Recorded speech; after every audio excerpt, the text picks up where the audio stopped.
Chapter 3. "We can come here once again," said Julia. "It's generally safe to use any hideout twice, but not for another month or two, of course." As soon as she woke up her demeanor had changed. She had become alert and businesslike, put her clothes on, knotted the scarlet sash about her waist, and began arranging the details of the journey home. It seemed natural to leave this to her. She obviously had a practical cunning which Winston lacked, and she also seemed to have an exhaustive knowledge of the countryside around London, stored away from innumerable community hikes. The route she had gave him was quite different from the one by which she had come, and brought him out at a different railway station. "Never go home the same way as you went out," she said, as though enunciating an important general principle. She would leave first, and Winston was to wait half an hour before following her. She had named a place where they could meet after work, 4 evenings hence. It was a street in one of the poorer quarters, where there was an open market which was generally crowded and noisy. She would be hanging about among the stalls, pretending to be in search of shoelaces or sewing thread. If she judged that the coast was clear, she would blow her nose when he approached. Otherwise he was to walk past her, without recognition. But with luck, in the middle of the crowd, it would be safe to talk for a quarter of an hour, and arrange another meeting. "And now I must go," she said as soon as he had mastered his instructions. "I'm due back at 19:30. I've got to put in 2 hours at the Junior Anti-Sex League, handing out leaflets or something. Isn't it bloody? Give me a brush down, would you? Have I got any twigs in my hair? Are you sure? Then goodbye, my love, goodbye." She flung herself into his arms, kissed him almost violently, and a moment later pushed her way through the saplings and disappeared into the wood with very little noise. Even now he had not found out her surname or her address. However, it made no difference, for it was inconceivable that they could ever meet indoors or exchange any kind of written communication. As it happened, they never went back to the clearing in the wood. During the month of May, there was only one further occasion on which they actually succeeded in making love. That was in another hiding place known to Julia, the belfry of a ruined church in an almost deserted stretch of country where an atomic bomb had fallen 30 years earlier. It was a good hiding place once you got there, but the getting there was very dangerous. For the rest, they could meet only in the streets, in a different place every evening, and never for more than half an hour at a time. In the street it was usually possible to talk after a fashion. As they drifted down the crowded pavements, not quite abreast and never quite looking at one another, they carried on a curious, intermittent conversation which flicked on and off like beams of a lighthouse, suddenly nipped into silence by the approach of a party uniform, or the proximity of a telescreen, and then taken up minutes later in the middle of a sentence, then abruptly cut short as they parted at the agreed spot, then continued almost without introduction on the following day. Julia appeared to be quite used to this kind of conversation, which she called talking by installments. She was also surprisingly adept at speaking without moving her lips. Just once in almost a month of nightly meetings they managed to exchange a kiss. They were passing in silence down a side street. Julia would never speak when they were away from main streets. When there was a deafening roar, the earth heaved and the air darkened, and Winston found himself lying on his side, bruised and terrified. A rocket bomb must have dropped quite near at hand. Suddenly he became aware of Julia's face a few centimeters from his own, deathly white as chalk. Even her lips were white. She was dead. He clasped her against him and found that he was kissing a live, warm face, but there was some powdery stuff that got in the way of his lips. Both of their faces were thickly coated with plaster. There were evenings when they reached their rendezvous and then had to walk past one another without a sign, because a patrol had just come round the corner, or a helicopter was hovering overhead. Even if it had been less dangerous, it would have still been difficult to find time to meet. Winston's working week was 60 hours. Julia's was even longer, and their free days varied according to the pressure of work and did not often coincide. Julia, in any case, seldom had an evening completely free. She spent an astonishing amount of time in attending lectures and demonstrations, distributing literature for the Junior Anti-Sex League, preparing banners for Hate Week, making collections for the Savings Campaign, and such like activities. It paid, she said. It was camouflage.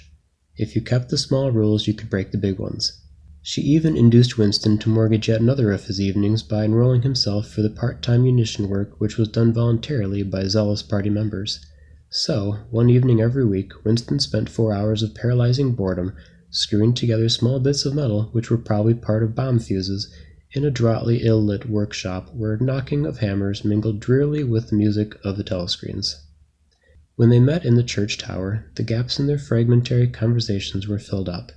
It was a blazing afternoon. The air in the little square chamber above the bells was hot and stagnant, and smelt overpoweringly of pigeon dung. They sat talking for hours on the dusty, twig-littered floor, one or other of them getting up from time to time to cast a glance through the narrow slits and make sure that no one was coming.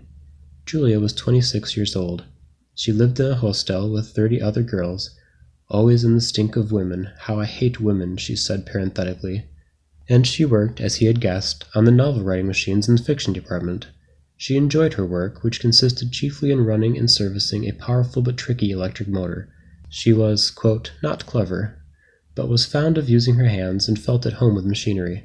She could describe the whole process of composing a novel, from the general directive issued by the planning committee down to the final touching up by the rewrite squad, but she was not interested in the finished product. She, quote, didn't much care for reading, she said.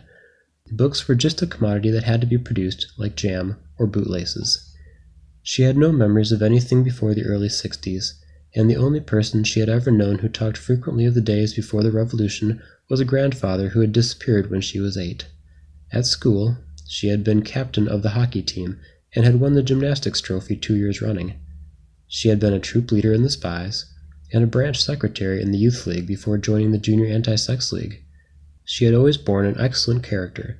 She had even, an infallible mark of good reputation, been picked out to work in Pornosec, the subsection of the fiction department which turned out cheap pornography for distribution among the proles. It was nicknamed Muck House by the people who worked in it, she remarked.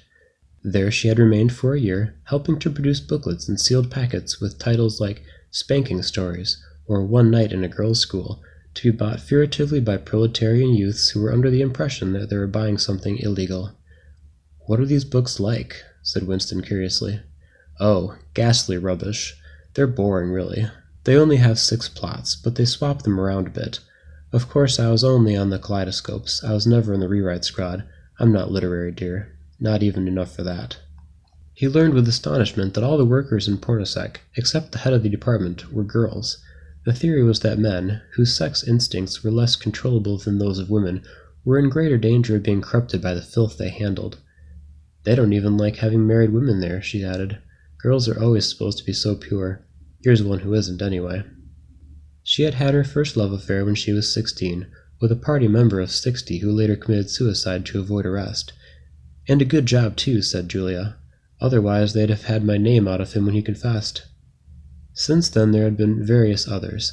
Life as she saw it was quite simple. You wanted a good time. They, meaning the party, wanted to stop you having it. You broke the rules as best you could. She seemed to think that it was as natural that they should want to rob you of your pleasures as that you should want to avoid being caught.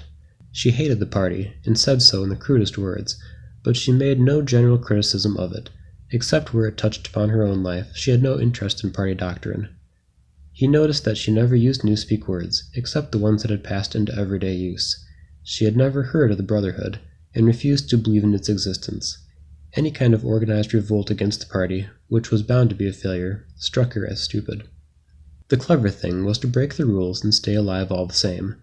He wondered vaguely how many others like her there might be in the younger generation, people who had grown up in the world of the Revolution, knowing nothing else, accepting the party as something unalterable, like the sky, not rebelling against its authority, but simply evading it, as a rabbit dodges a dog. They did not discuss the possibility of getting married. It was too remote to be worth thinking about. No imaginable committee would ever sanction such a marriage, even if Catherine, Winston's wife, could somehow have been gotten rid of. It was hopeless even as a daydream. "What was she like, your wife?" asked Julia. "She was— Do you know the newspeak word good-thinkful, meaning naturally orthodox and capable of thinking a bad thought?" "No, I didn't know the word, but I know the kind of person right enough." He began telling her the story of his married life, but curiously enough she appeared to know the essential parts of it already. She described to him, almost as though she had seen or felt it, the stiffening of Catherine's body as soon as he touched her, the way in which she still seemed to be pushing him from her with all her strength, even when her arms were clasped brightly around him. With Julia he felt no difficulty in talking about such things. Catherine, in any case, had long ceased to be a painful memory and become merely a distasteful one. "I could have stood it if it hadn't been for one thing," he said. He told her about the frigid little ceremony that Catherine had forced him to go through on the same night every week. She hated it, but nothing would make her stop doing it. She used to call it, but you'll never guess. "Our duty to the party," said Julia promptly. "How did you know that?" "I've been at school too, dear. Sex talks once a month for the over-16s. And in the youth movement. They rub it into you for years. I dare say it works in a lot of cases. But of course you can never tell. People are such hypocrites." She began to enlarge upon the subject. With Julia, everything came back to her own sexuality. As soon as this was touched upon in any way, she was capable of great acuteness. Unlike Winston, she had grasped the inner meaning of the party's sexual puritanism. It was not merely that the sex instinct created a world of its own which was outside the party's control, and which therefore had to be destroyed if possible.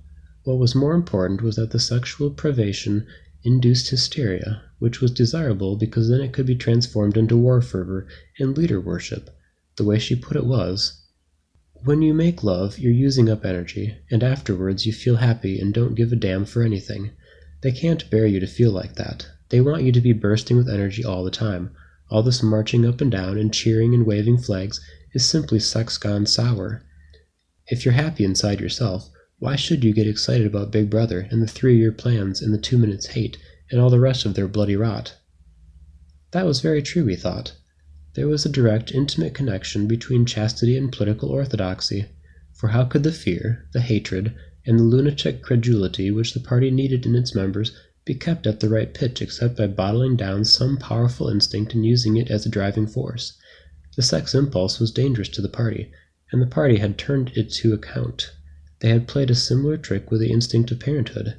The family could not actually be abolished, and indeed people were encouraged to be fond of their children in almost an old-fashioned way. The children, on the other hand, were systematically turned against their parents and taught to spy on them and report their deviations. The family had become, in effect, an extension of the thought police. It was a device by means of which everyone could be surrounded night and day by informers who knew them intimately. Abruptly his mind went back to Catherine. Catherine would unquestionably have denounced him to the thought police if she had not happened to be too stupid to detect the unorthodoxy in his opinions. But what really recalled her to him at this moment was the stifling heat of the afternoon, which had brought the sweat out on his forehead. He began telling Julia of something that had happened, or rather had failed to happen, on another sweltering summer afternoon 11 years ago. It was 3 or 4 months after they were married. They had lost their way on a community hike somewhere in Kent. They had only lagged behind the others for a couple of minutes, but they took a wrong turning, and presently found themselves pulled up short by the edge of an old chalk quarry. It was a sheer drop of 10 or 20 meters, with boulders at the bottom. There was nobody of whom they could ask the way. As soon as she realized that they were lost, Catherine became very uneasy. To be away from the noisy mob of hikers even for a moment gave her a feeling of wrongdoing. She wanted to hurry back by the way they had come and start searching in the other direction. But at this moment Winston noticed some tufts of loose strife growing in the cracks of the cliff beneath them. One tuft was of 2 colors, magenta and brick red, apparently growing on the same spot. He had never seen anything of the kind before, and he called Catherine to come and look at it. "Look, Catherine, look at those flowers, that clump down near the bottom. Do you see they're 2 different colors?" She had already turned to go, but she did rather fretfully come back for a moment. She even leaned out over the cliff face to see where he was pointing. He was standing a little behind her, and he put his hand on her waist to steady her. At this moment it suddenly occurred to him how completely alone they were. There was not a human creature anywhere, not a leaf stirring, not even a bird awake. In a place like this, the danger that there would be a hidden microphone was very small, and even if there was a microphone, it would only pick up sounds. It was the hottest, sleepiest hour of the afternoon. The sun blared down upon them. The sweat tickled his face, and the thought struck him. "Why didn't you give her a good shove?" said Julia. "I would have." "Yes, dear, you would have. I would have, if I'd been the same person then as I am now. Or perhaps I would. I'm not certain." "Are you sorry that you didn't?" "Yes, on the whole I'm sorry I didn't." They were sitting side by side on the dusty floor. He pulled her closer against him. Her head rested on his shoulder, the pleasant smell of her hair conquering the pigeon dung. She was very young, he thought. She still expected something from life. She did not understand that to push an inconvenient person over a cliff solves nothing. "Actually, it would have made no difference," he said. "Then why are you sorry you didn't do it?" Only because I prefer a positive to a negative. In this game that we're playing, we can't win. Some kinds of failures are better than others. That's all." He felt her shoulders give a wriggle of dissent. She always contradicted him when he said anything of this kind. She would not accept it as law of nature that the individual is always defeated. In a way, she realized that she herself was doomed, that sooner or later the thought police would catch her and kill her. But with another part of her mind, she believed that it was somehow possible to construct a secret world in which you could live as you chose. All you needed was luck, and cunning, and boldness. She did not understand that there was no such thing as happiness, that the only victory lay in the far future, long after you were dead, that from the moment of declaring war on the party, it was better to think of yourself as a corpse. "We are the dead," he said. "We're not dead yet," said Julia prosaically. "Not physically. 6 months, a year, 5 years conceivably. I am afraid of death. You are young, so presumably you're more afraid of it than I am. Obviously we shall put it off as long as we can, but it makes very little difference. So long as human beings stay human, death and life are the same thing." "Oh, rubbish. Which would you sooner sleep with, me or a skeleton? Don't you enjoy being alive? Don't you like feeling? This is me. This is my hand. This is my leg. I'm real. I'm solid. I'm alive. Don't you like this?" She twisted herself round and pressed her bosom against him. He could feel her breasts, ripe yet firm, through her overalls. Her body seemed to be pouring some of its youth and vigor into his. "Yes, I like that," he said. "Then stop talking about dying. Now listen, dear, we've got to fix up about the next time we meet. We may as well go back to the place in the wood. We've given it a good long rest. But you must get there by a different way this time. I've got it all planned out. You take the train, but look, I'll draw it out for you."